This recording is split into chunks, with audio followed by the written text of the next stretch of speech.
Welcome to our channel. నేను Yagnamurthy.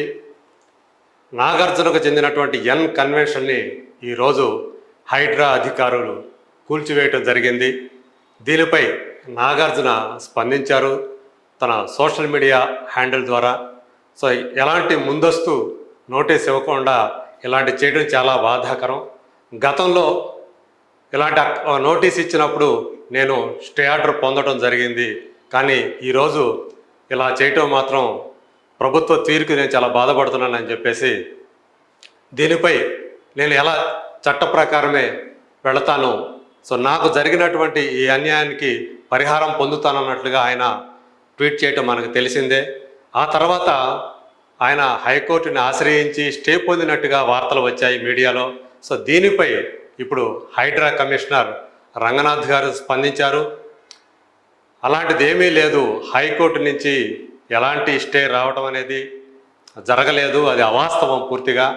So మేము చట్ట ప్రకారమే ఆయన కంప్లీట్గా ఎన్ కన్వెన్షన్ సెంటర్ని 3 ఎకరాలు బఫర్ జోన్ కానివ్వండి, అలాగే ఎఫ్టీఎల్ కానీ ఆక్రమించి ఆ చేపట్టే నిర్మాణాలు ఏవైతే ఉన్నాయో వాటిని మాత్రమే మేము పూర్తిగా ఆ నిర్మాణాలను కూల్చివేయడం జరిగింది.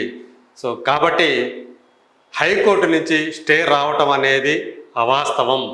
సో ఇందులో హైకోర్టు జోక్యం అనేది ఏమీ జరగలేదు, జోక్యం చేసుకోవడం అనేది జరగలేదు అని రంగనాథ్ గారు చాలా స్పష్టంగా ప్రకటించడం జరిగింది. సో ఏదైతే ఎఫ్టీఎల్ జోన్లో ఉన్నటువంటి చెరువులని కబ్జా చేసి ఫుల్ ట్యాంక్ లెవెల్ మీద కట్టినటువంటి కట్టడాలు ఏవైతే ఉన్నాయో వాటన్నిటినీ కూడా యాక్చువల్గా ముందస్తు నోటీసు లేకుండానే వాటిని కూల్చివేసే అధికారం ప్రభుత్వానికి ఉంది. సో అందులో భాగంగానే ఇప్పుడు ఎన్ కన్వెన్షన్ కూల్చివేశారు అని చెప్పి వార్తలు వస్తూ ఉన్నాయి. ఎప్పుడో దశాబ్దనారం పైనే ఎన్ కన్వెన్షన్ నిర్మించినప్పుడే ఇది తుమ్మిడికుంట చెరువుని ఆక్రమించుకొని ఆల్మోస్ట్ 3 ఎకరాల భూమిని ఆక్రమించుకొని ఈ ఎన్ కన్వెన్షన్ని యాక్చువల్గా 7 ఎకరాల స్థలం వాళ్ళదైతే 3 ఎకరాలు ఆక్రమించుకుని మొత్తం 10 ఎకరాల స్థలంలో దీన్ని అక్రమంగా నిర్మించారని ఆ రోజునే చాలా ఆరోపణలు వచ్చాయి. స్థానికులు కూడా ప్రభుత్వానికి అనేక ఫిర్యాదులు కూడా చేశారు. అయితే మునుపటి ప్రభుత్వాలు ఏవి కూడా గట్టి చర్యలు తీసుకోవడానికి ప్రయత్నం చేయలేదు.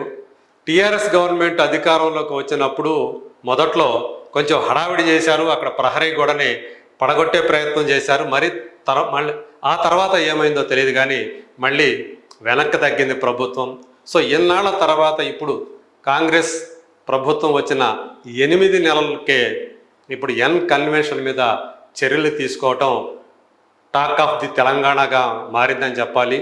సో కేవలం ఇప్పుడు హైదరాబాద్ మాత్రమే కాదు, మొత్తం తెలంగాణ వ్యాప్తంగా ఈ విషయం ఎన్ కన్వెన్షన్ని ప్రభుత్వం కూలగొట్టినటువంటి, అది కూడా ఏదైతే అక్రమంగా నిర్మించారో చెరువు స్థలాన్ని ఆక్రమించుకొని దాన్ని కూలగొట్టిన విషయం మాత్రం తెలంగాణ వ్యాప్తంగా సంచలనంగా చర్చనీయాంశంగా మారింది. సో రానున్న రోజుల్లో ఎవరో పార్టీలతో నిమిత్తం లేకుండా ఎలాంటి రాజకీయ ఒత్తిళ్ళు ఉన్నప్పటికీ కూడా సో చెరువుల్ని కబ్జా చేసి కట్టినటువంటి కట్టడాలు ఏవైతే ఉంటాయో వాటన్నిటికి కూడా ఇదే గతి పడుతుందని చెప్పేసి హైడ్రా అధికారులు చెప్పినట్లయింది.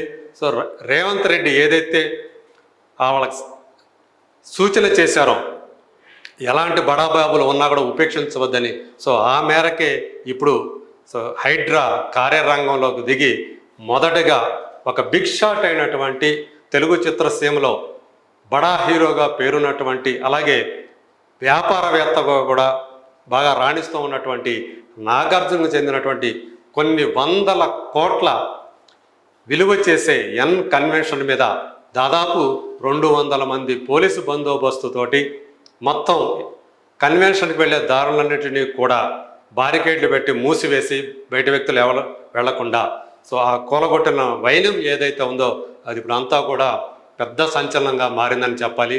సో రాబోయే రోజుల్లో సో హైడ్రా నెక్స్ట్ స్టెప్ ఏంటి, ఇమ్మీడియట్గా ఆ తర్వాత ఇంకా ఎంతమంది బడా నేతల కట్టడాలు ఇలా కూలబోతున్నాయో వెయిట్ అండ్ సీ.